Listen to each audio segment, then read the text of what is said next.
Hello বন্ধুরা, আশা করি তোমরা প্রত্যেকেই খুব ভালো আছো। তো যেমনটা তোমাদের আমি বলেছিলাম যে তোমাদের এএনএম এবং জিএনএম, তোমাদের এই যে জিএনএম এবং এএনএম এর কিন্তু তোমাদের ডেট কিন্তু অ্যানাউন্স হয়ে গেছে। ডেট কিন্তু তোমাদের পুরোপুরি বলে দেওয়া হয়েছে, তাই ডেট কিন্তু তোমাদেরকে আর যাতে না বলতে হয়। ঠিক আছে? এই ডেট সবাই মাথায় রাখবে এবং পড়াশুনো কিন্তু এখন থেকেই তোমাদেরকে শুরু করতে হবে। যেটা মোস্ট ইম্পর্ট্যান্ট সেটা হচ্ছে গিয়ে তোমাদের জন্য এই যে টেক্সট বই, এই টেক্সট বই কিন্তু খুব ইম্পর্ট্যান্ট। টেক্সট বইকে আগে তোমাদের লাইন ধরে ধরে পড়তে হবে। তো অনেকে যারা নতুন রয়েছে, অর্থাৎ যারা মাধ্যমিক, মাধ্যমিক বলছি, যারা উচ্চ মাধ্যমিক দেবে, অর্থাৎ যারা আর্টসের ব্যাকগ্রাউন্ড থেকে রয়েছে, আর্টসের ব্যাকগ্রাউন্ড থেকে, তারা কিন্তু অবশ্যই এই লাইনগুলো পুরো খুঁটিয়ে খুঁটিয়ে তোমাদেরকে পড়তে হবে। তার জন্য আমি রয়েছি তোমাদের। এর পুরো বই কিন্তু তোমার কভার করিয়ে দেব এবং লাইন ধরে ধরে।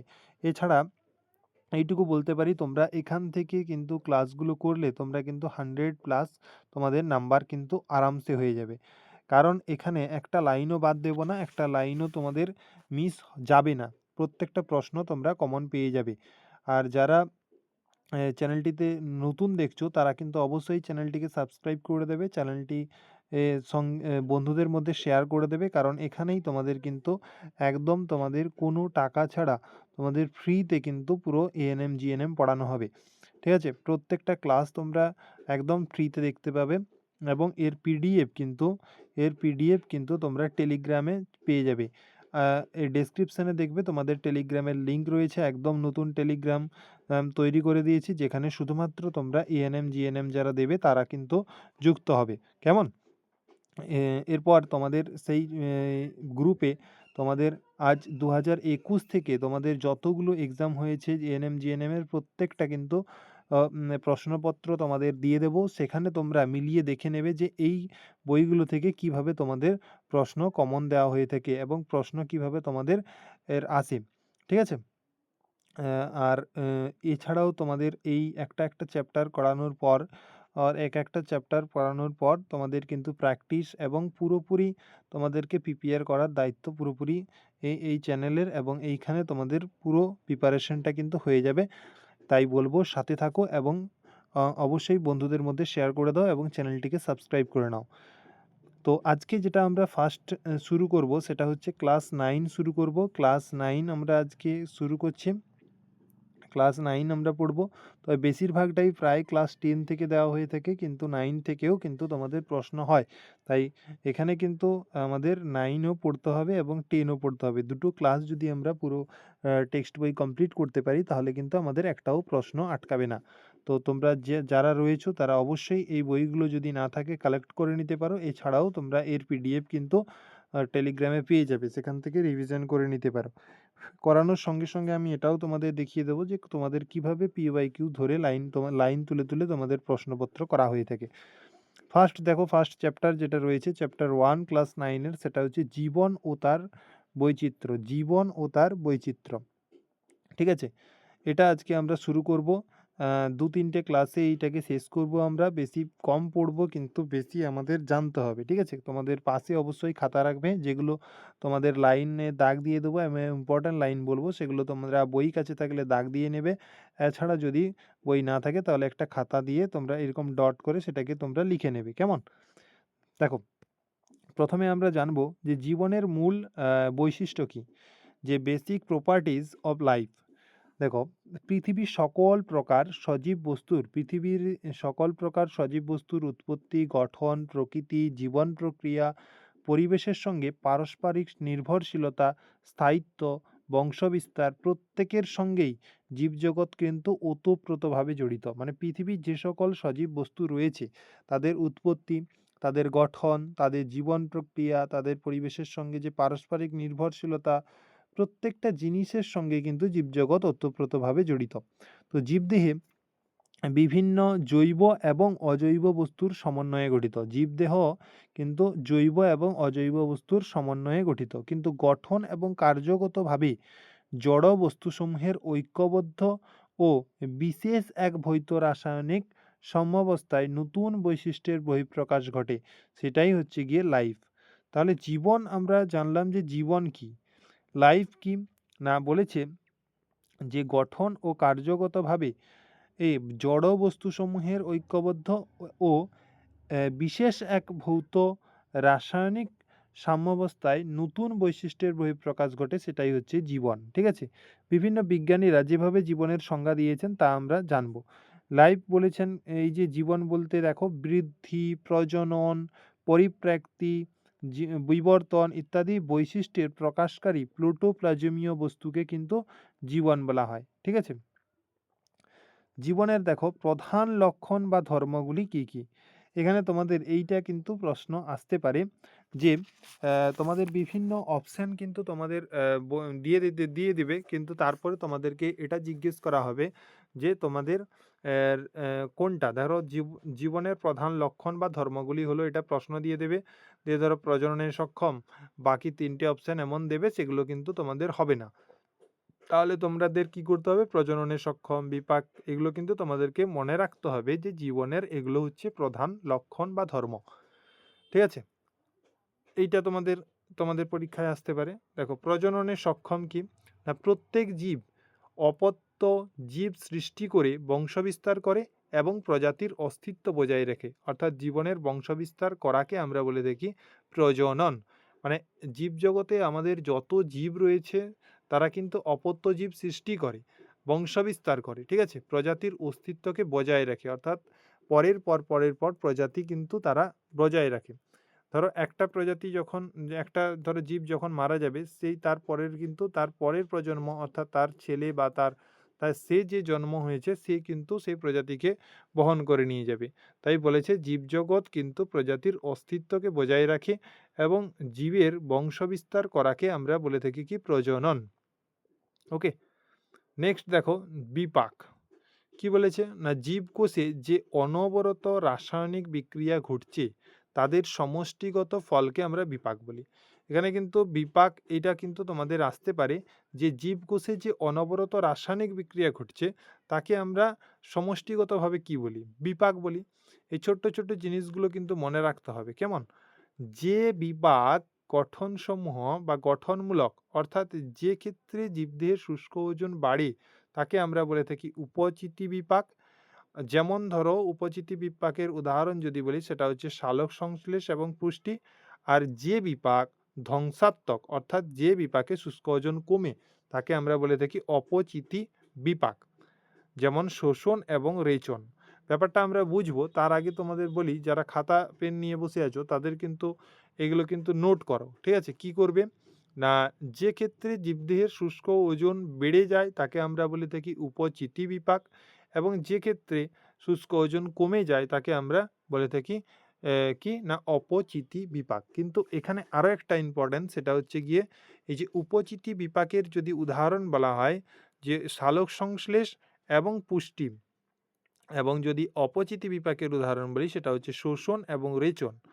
তো অপচিতি বিপাক অপেক্ষা উপচিতি বিপাক বেশি হলে জীবদেহের বৃদ্ধি হয়। কেমন, তাহলে যদি অপচিতি বিপাকের অপেক্ষায় উপচিতি বিপাক বেশি হয় তাহলে কিন্তু জীবদেহের বৃদ্ধি ঘটে থাকে। নেক্সট দেখো তোমাদের যেটা ধর্ম, সেটা হচ্ছে উত্তেজনায় সাড়া দেওয়া। জীব মানে কি, জীব মাত্রই কিন্তু উত্তেজনায় সাড়া দিবে, জীবের উত্তেজনায় সাড়া দেওয়ার ধর্মকেই আমরা বলে থাকি উত্তেজিতা। ঠিক আছে, তোমরা প্রত্যেকেই দেখেছ যে জীব দেখো, যদি আমি লজ্জাপতি পাতায় যদি আমি একটু স্পর্শ করে দিই তাহলে দেখবে সে পাতাগুলো নুইয়ে যায়। কেন, কারণ সে তার উত্তেজনায় সাড়া দিচ্ছে। তাহলে আমরা একটা জিনিস দেখলাম যে জীবের বা জীবনের লক্ষণ বা ধর্মগুলির মধ্যে প্রজননে সক্ষম, অর্থাৎ জীব মানেই কিন্তু বংশবিস্তার করবে এবং প্রজাতির অস্তিত্বকে বজায় রাখবে। বিপাক অর্থাৎ জীবকোষে যে অনবরত রাসায়নিক বিক্রিয়া ঘটছে তাদের সমষ্টিগত ফলকে আমরা বিপাক বলে থাকি। এবং এটাও জানলাম যে বিপাক বা গঠনমূলক, অর্থাৎ যে ক্ষেত্রে জীবদেহের শুষ্ক ওজন বাড়ে তাকে আমরা বলে থাকি উপচিতি বিপাক, আর যে ক্ষেত্রে শুষ্ক ওজন কমে যায় তাকে আমরা বলে থাকি অপচিতি বিপাক। ওকে, যেমন উপচিতি বিপাকের মধ্যে আমরা দেখলাম সালোক সংশ্লেষ এবং পুষ্টি, আর যদি আমি দেখি যে অপচিতি বিপাকের মধ্যে দেখলাম কি শোষণ এবং রেচন। আর জীব মাত্রই কিন্তু উত্তেজনায় সাড়া দেবে, এরপরে দেখো ৪ নম্বরে যেটা বলা হয়েছে সেটা হচ্ছে কি না প্রোটোপ্লাজমীয় গঠন। এটা কিন্তু তোমরা এই বই কিন্তু প্রত্যেকেই পড়েছো, বাট পড়ে থাকলেও তোমাদের কিন্তু আবার এরকম লাইন ধরে ধরে পড়তে হবে, কারণ এখানে কিন্তু একটা লাইনও মিস করা যাবে না, কারণ এই লাইনগুলো তুলে তোমাদের কিন্তু প্রশ্ন করা হয়। প্রোটোপ্লাজমীয় সংগঠন কি না এককোষী ও বহুকোষী সমস্ত জীবদেহই প্রোটোপ্লাজম সমন্বিত কোষ দিয়ে গঠিত। প্রোটোপ্লাজমকে প্রাণের ভৌত ভিত্তি আমরা বলে থাকি। এককোষী ও বহুকোষী সমস্ত জীবদেহই প্লোটোপ্লাজম সমন্বিত কোষ দিয়ে গঠিত। তো প্লোটোপ্লাজমকে প্রাণের আমরা ভিত্তি বলে থাকি। তাহলে এখানে এইটা তোমাদের কিন্তু নোট করে রাখতে হবে যে প্লোটোপ্লাজমকে প্রাণের ভিত্তি বলা হয়ে থাকে। এটা তোমাদের মনে রাখতে হবে, প্রোটোপ্লাজমকে আমরা প্রাণের ভিত্তি বলে থাকি। ওকে, নেক্সট দেখো তোমাদের যেটা বলেছে না বৃদ্ধি, গ্রোথ। বৃদ্ধি দেখো, খাদ্য গ্রহণ এবং খাদ্যের আত্তীকরণের মাধ্যমে প্রোটোপ্লাজম সংশ্লিত হয়, ফলে জীবদেহের কি হয় শুষ্ক ওজন বৃদ্ধি পায়। প্রোটোপ্লাজম সংশ্লিত হয়ে জীবদেহের আকার, আয়তন এবং শুষ্ক ওজন বেড়ে যায়, তাকে আমরা বলে থাকি কি বৃদ্ধি। তাকে আমরা বলে থাকি গ্রোথ বা বৃদ্ধি। যখন জীবদেহের আকার, আয়তন, শুষ্ক ওজন বেড়ে যায় তখন তাকে আমরা বলে থাকি বৃদ্ধি। ওকে, ৬ নম্বর দেখো চলন এবং গমন, যেটা কি না উন্নত জীব বিশেষ করে প্রাণীরা স্বেচ্ছায় স্থান পরিবর্তন করতে পারে। প্রায় সমস্ত প্রকার জীব অঙ্গ প্রত্যঙ্গ সঞ্চারণ করতে পারে। এক স্থানে স্থির থেকে জীবদেহের অঙ্গ প্রত্যঙ্গ সঞ্চারণকে আমরা বলে থাকি চলন, এবং স্বেচ্ছায় সামগ্রিকভাবে স্থান পরিবর্তন করাকে আমরা বলে থাকি কি গমন। ওকে, দেখো তারপরে আমাদের লাইফ সার্কেল বা জীবন, আমাদের এটা কিন্তু তোমাদেরকে মনে রাখতে হবে। লাইফ সার্কেল এবং যেটা হচ্ছে কি না সেটা হচ্ছে জীবন। তোমাদের যেটা লাইফ সার্কেল বলা হয়েছে সেটা তোমাদেরকে কিন্তু মনে রাখতে হবে, লাইফ সার্কেল বা জীবন। ওকে, দেখো তোমাদের লাইফ সার্কেল বা জীবনে কি বলা হয়েছে না জীবের জন্মের পর জীবদেহ বৃদ্ধি পেয়ে পরিণত হয় এবং প্রজননের মাধ্যমে বংশবিস্তার হয়। এরপরে বার্ধক্য আসে এবং অবশেষে জীবের মৃত্যু ঘটে থাকে। জীবনের জন্ম, বৃদ্ধি, বংশবিস্তার, বার্ধক্য, মৃত্যু পর্যায়ক্রমিক ঘটনাগুলিকে আমরা বলে থাকি কি জীবন চক্র। ওকে, এটা খুবই সোজা, এটা আর বলতে হবে না। তো নেক্সট আমরা যেটা দেখব যে জীব এবং জড়ের একটা পার্থক্য তোমাদের দেওয়া রয়েছে, সেই পার্থক্যটা একটু আমরা দেখে নেব, যদিও এখান থেকে সেরকম প্রশ্ন আসার সম্ভাবনা নেই। আকার এবং আয়তন দেখো, জীবের নির্দিষ্ট একটা আকার এবং আয়তন রয়েছে, এর কিন্তু আকার এবং আয়তন নেই। প্লোটোপ্লাজমীয় সংগঠন এক বা একাধিক কোষ দিয়ে গঠিত হয়ে থাকে, এর কোনো প্লোটোপ্লাজমীয় সংগঠন থাকে না। উত্তেজিত মানে উত্তেজনা, তাহলে এইখানে আমরা জীবের বেশ কয়েকটা বৈশিষ্ট্য পেয়ে যাচ্ছি, জড়ের বৈশিষ্ট্য আমাদের লাগবে না। জীব উত্তেজনায় সাড়া দেয়, জীবের বৃদ্ধি হয়, প্রত্যেক জীবের বিপাক ক্রিয়া সম্পন্ন হয়, জীবের চলন এবং গমন পরিলক্ষিত হয়, জীবের অপত্য সৃষ্টি করে বংশবিস্তার করে, জীবের জীবনচক্র আছে। ওকে, নেক্সট দেখা সেটা হচ্ছে অরিজিন অফ লাইফ। এই জিনিসটা একটু তোমাদেরকে জেনে নিতে হবে। অরিজিন অফ লাইফ অর্থাৎ জীবের উৎপত্তি সম্ভবত 500 কোটি বছর পূর্বে পৃথিবী সৃষ্টি হয়েছিল জ্বলন্ত সূর্যের টুকরো থেকে। প্রথমে পৃথিবী ছিল গ্যাস এবং বাষ্পপূর্ণ জ্বলন্ত ঘূর্ণায়মান আগুনের পিণ্ড। ধীরে ধীরে ঠান্ডা হয়ে প্রথমে তরল এবং পরে কঠিন অবস্থায় হয়, এবং ভারী মৌলগুলি অর্থাৎ লোহা এবং নিকেল কেন্দ্রের দিকে, অর্থাৎ মাঝামাঝি মৌলগুলি থাকে সিলিকন, অ্যালুমিনিয়াম যেটা মাঝখানে, এবং সবচেয়ে ওপরে যে হালকা মৌলগুলি, অর্থাৎ যদি হালকা মৌলের যদি কয়েকটা নাম বলে সেটা হচ্ছে কি হাইড্রোজেন, হিলিয়াম, নাইট্রোজেন এবং কার্বন ডাইঅক্সাইড, বাইরের দিকে গ্যাসীয় পরিবেশ একটা সৃষ্টি করে।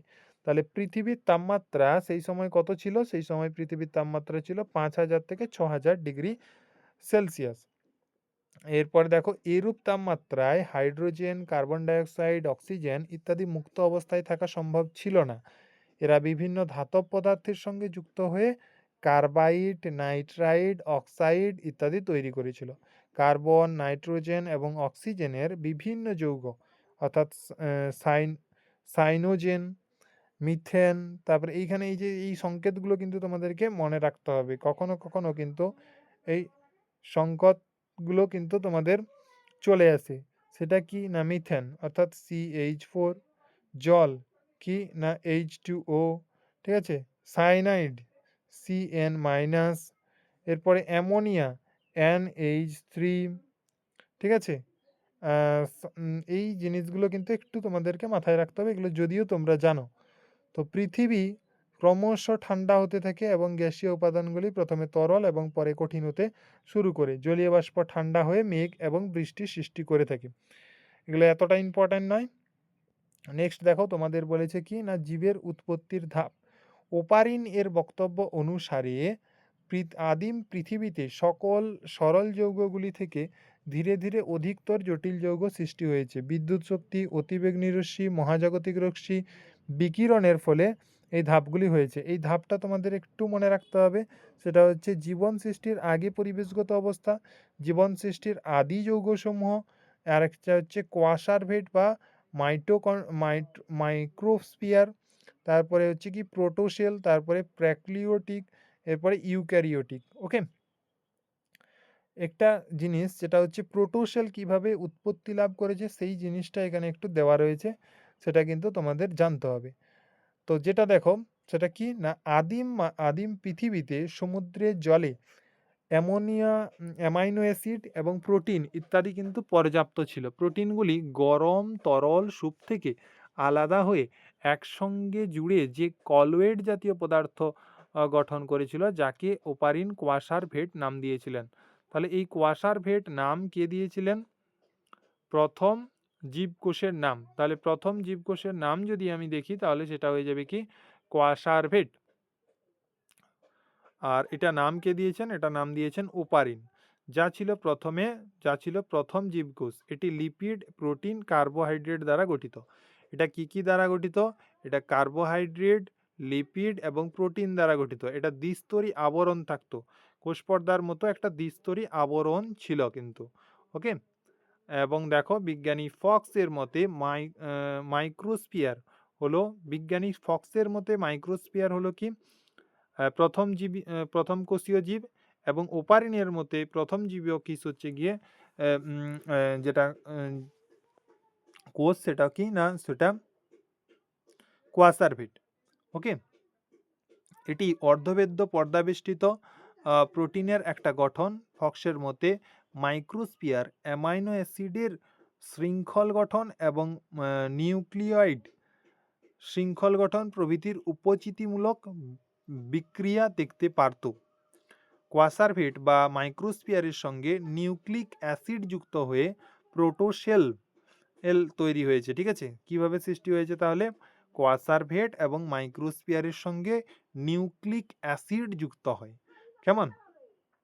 তাহলে বুঝতে পারলে ওপারিন কোয়াসারভেটের নাম দিয়েছিলেন।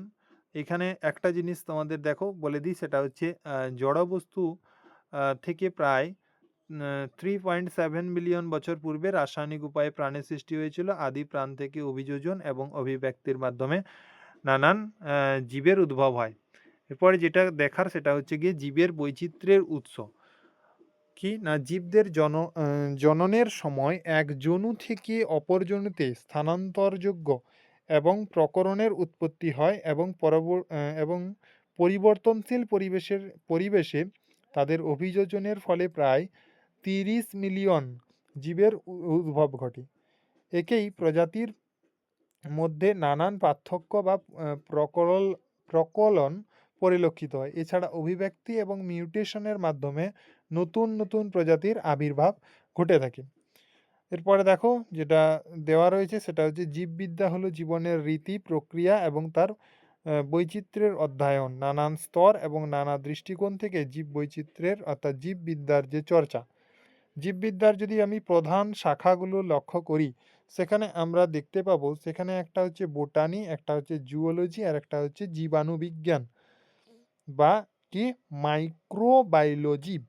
অর্থাৎ যে বিজ্ঞানে উদ্ভিদ সম্পর্কে আলোচনা করা হয় তাকে আমরা বলে থাকি বোটানি বা উদ্ভিদবিদ্যা।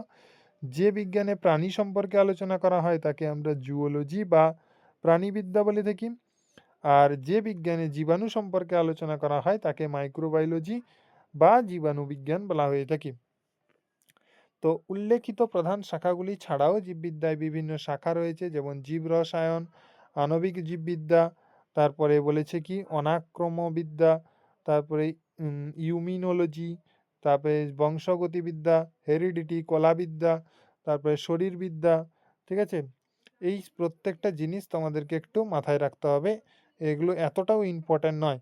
জীববিদ্যা বিভিন্ন ক্ষেত্রের সঙ্গে বিজ্ঞানের অন্যান্য শাখার জ্ঞানের সংযুক্তি। ঠিক আছে, তো অধুনা জীববিজ্ঞান থেকে একক নির্ভরশীল বিজ্ঞান নয়, জীববিজ্ঞানের সঙ্গে বিজ্ঞানের অন্যান্য সংযুক্তি ঘটেছে, ফলে সৃষ্টি হয়েছে বিজ্ঞানের বিভিন্ন শাখা, যেমন জীব পদার্থবিদ্যা, বায়োফিজিক্স। এখানে কি বলা হয়েছে দেখো, জীববিদ্যার সঙ্গে পদার্থবিদ্যার সমন্বয়ে গঠিত বিজ্ঞান হলো জীব পদার্থবিদ্যা। ঠিক আছে, জীব পদার্থবিদ্যা। আর একটা কি না, জীব রসায়ন অর্থাৎ বায়োকেমিস্ট্রি। এই জীববিদ্যার সঙ্গে রসায়নের সংযোগে গঠিত হয়েছে। আর এটা বায়ো বায়োমেট্রি, যেটা কি না এটি জীববিদ্যার সঙ্গে পরিসংখ্যানবিদ্যার সমন্বয়ে গঠিত হয়েছে। আর জীব ইলেকট্রনিক্স বিদ্যা বা বায়োনিক্স, এটা কি না জীববিদ্যা এবং ইলেকট্রনিক্সের সহযোগে গঠিত হয়েছে। সেই রকম প্রত্নজীববিদ্যা, নৃবিদ্যা, ভৌগোলিক জীববিদ্যা, এই জিনিসগুলো কিন্তু তোমাদের রয়েছে। আধুনিক জীববিদ্যার প্রয়োগ বা এখানে যেটা বলা হয়েছে সেটা আধুনিক জীববিদ্যা আমরা বিভিন্ন জায়গায় প্রয়োগ করতে পারি। সেটা কোথায় কোথায় আমরা সেইটা কিন্তু আমরা দেখব। ফার্স্ট অফ অল যেটা দেখব সেটা হচ্ছে কি কৃষিকার্যে, খাদ্য উৎপাদনের ক্ষেত্রে আমরা কিন্তু এই জীববিদ্যাকে প্রয়োগ করতে পারি। ওকে, তো এই জীববিদ্যা আমরা কৃষিকার্যে করতে পারি প্রয়োগ।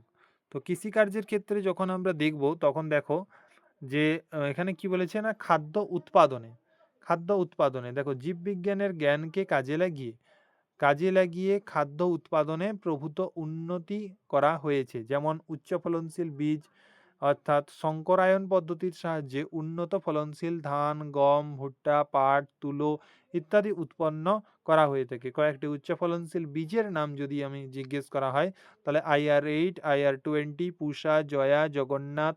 উন্নত ফলনশীল গম সোনালিকা, তারপরে কল্যাণ সোনা, জনক। ভুট্টার মধ্যে বিক্রম, জহর, সোনা ইত্যাদি। তো বীজবিহীন ফল উৎপন্ন, একটা কি না বীজবিহীন ফল উৎপন্ন, এটা হচ্ছে প্রজনন বিদ্যা, অর্থাৎ প্রজনন বিদ্যার সাহায্যে কৃত্রিম হরমোন প্রয়োগ করে বিভিন্ন বীজবিহীন ফল উৎপন্ন করা যায়। এটা তোমরা জানো। কীটপতঙ্গ দমন, যেটা হচ্ছে কি না জীববিজ্ঞানের জ্ঞানকে কাজে লাগিয়ে জৈবিক পদ্ধতিতে কীটপতঙ্গ দমন সম্ভব হচ্ছে, ফলে রাসায়নিক পদ্ধতিতে পেস্ট দমনের হার কমে গেছে। পোলট্রি, উন্নত সংকরায়ন পদ্ধতিতে হাঁস মুরগির চাষ করা, প্রচুর ডিম মাংস উৎপন্ন করা হয়েছে। এবং মৎস্য চাষ, যেটা হচ্ছে কৃত্রিম প্রজননের সাহায্যে মাছের উৎপাদন বৃদ্ধি করা হচ্ছে।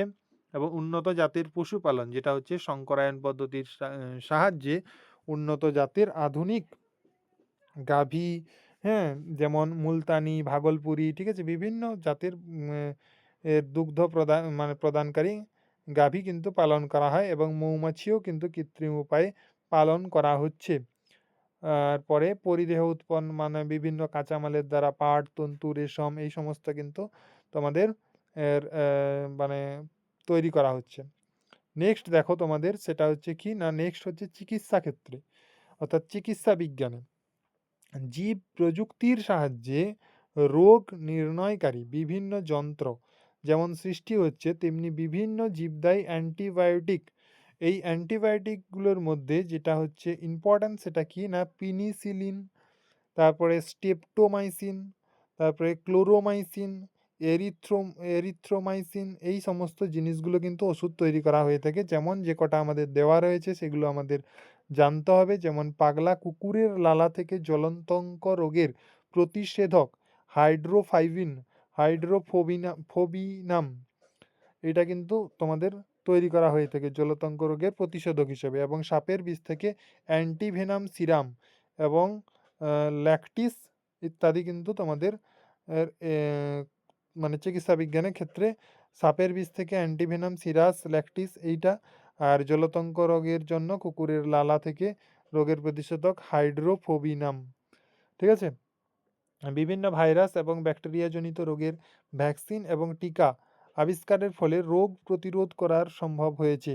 বিশেষ করে দুরারোগ্য ব্যাধি, কলেরা, টাইফয়েড, ডিপথেরিয়া এবং টিটেনাস, পোলিও, হেপাটাইটিস বি বিভিন্ন ভ্যাকসিন আবিষ্কার মানুষের জীবনকে দীর্ঘায়ু করে তুলেছে। মহাকাশ গবেষণা, এখানে কি বলেছে না, জীববিজ্ঞানের জ্ঞান থেকে মহাকাশচারীরা মহাকাশযানে এককোষী শৈবাল অর্থাৎ ক্লোরেল্লা রাখেন। এই শৈবাল সালোক সংশ্লেষ চালানোর সময় মহাকাশযান থেকে CO2 শোষণ করে এবং অক্সিজেন পরিত্যাগ করে, ফলে মহাকাশযানে অক্সিজেন সরবরাহ কি হয়, বজায় থাকে। এটা খুব একটা ইম্পর্টেন্ট জিনিস এখানে জানলাম, সেটা কি না, জীববিজ্ঞানের জ্ঞান থেকে মহাকাশচারীরা মহাকাশযানে এককোষী শৈবাল ক্লোরেল্লা রাখেন। এখানে কি হয় না, এটা সালোক সংশ্লেষ চালানোর সময় মহাকাশযান থেকে CO2 শোষণ করে এবং অক্সিজেনকে পরিত্যাগ করে, ফলে মহাকাশে অক্সিজেনের যে সরবরাহ সেটা কিন্তু বজায় থাকে। ওকে, তো আজকে আমরা একটু কমই নিয়েছিলাম, তাই এইখানে আমরা ক্লাসটিকে আজকে স্টপ করব। তবে এইটুকু আমি বলে দিচ্ছি, তোমাদের পুরো সিরিজ করানো হবে। এইটা কিন্তু তোমাদের জীবন বিজ্ঞানের বই শুরু করা হয়েছে, তোমাদের জীবন বিজ্ঞানের বই শুরু করা হয়েছে, জীবন বিজ্ঞানের বই। ওকে, নেক্সট তোমাদের ভৌত বিজ্ঞানও শুরু করা হবে। এরপরে তোমাদের ম্যাথও আমি বেশ কিছু করিয়ে দেবো এবং জিকেও করিয়ে দেবো, যেখানে কিন্তু তোমরা পুরো 100+ কিন্তু তোমরা স্কোর করতে পারবে একদম ফ্রিতে। ঠিক আছে, আজকের ক্লাস থেকে কিন্তু যেগুলো ইম্পর্ট্যান্ট বললাম সেগুলো কিন্তু অবশ্যই পড়ে রাখবে, এবং এইরকম একটু একটু করে যখন পড়া শুরু হবে তখন কিন্তু তোমাদের পুরো কভার হয়ে যাবে সিলেবাস, যাতে তোমরা 100+ কিন্তু স্কোর করতে পারবে। এবং আমি এটা তোমাদের মানে গুরুত্বপূর্ণ জিনিস যেটা তোমাদের বলি, তোমরা ডেসক্রিপশানে দেখবে টেলিগ্রামের লিঙ্ক রয়েছে, সেখানে জয়েন হয়ে যাবে। আর সেখানেই কিন্তু তোমরা পিডিএফগুলো আমি প্রোভাইড করে দেবো, যতগুলো আগে পরীক্ষা হয়েছে প্রত্যেকটা প্রশ্নপত্র একটু দেখবে। যারা নতুন রয়েছে তারা কিন্তু পরীক্ষা সম্পর্কে জেনে যাবে। আর যারা পরীক্ষার সিলেবাস এইগুলো জানো না, তারা কিন্তু অবশ্যই আমার সিলেবাস ভিডিও করা রয়েছে চ্যানেলে, সেটা দেখে নেবে। এবং যদি চ্যানেলে নতুন হও অবশ্যই চ্যানেলটিকে সাবস্ক্রাইব করে নেবে এবং পাশে থাকবে, লাইক করবে, কমেন্ট করে জানাবে আজকের ক্লাসটি কেমন লেগেছে। যদি তোমাদের ভালো রেসপন্স পাই তাহলে কিন্তু পুরো সিরিজ এখানে পুরোপুরি ফ্রিতে করানো হবে। যত পেইড ব্যাচ আছে তাদের থেকে পুরো জোর দমে ভালো ক্লাস এবং তোমাদের কমনের ক্লাস কিন্তু এখানে করানো হবে, যেটা নিয়ে তোমরা 100+ স্কোর করতে পারবে। কেমন? নেক্সট ক্লাসে খুব তাড়াতাড়ি দেখা হচ্ছে, ততক্ষণ তোমরা কিন্তু এগুলোকে রিভিশন করো। তো বাই বাই, নেক্সট ক্লাসে কিন্তু তোমাদের দেখা হচ্ছে।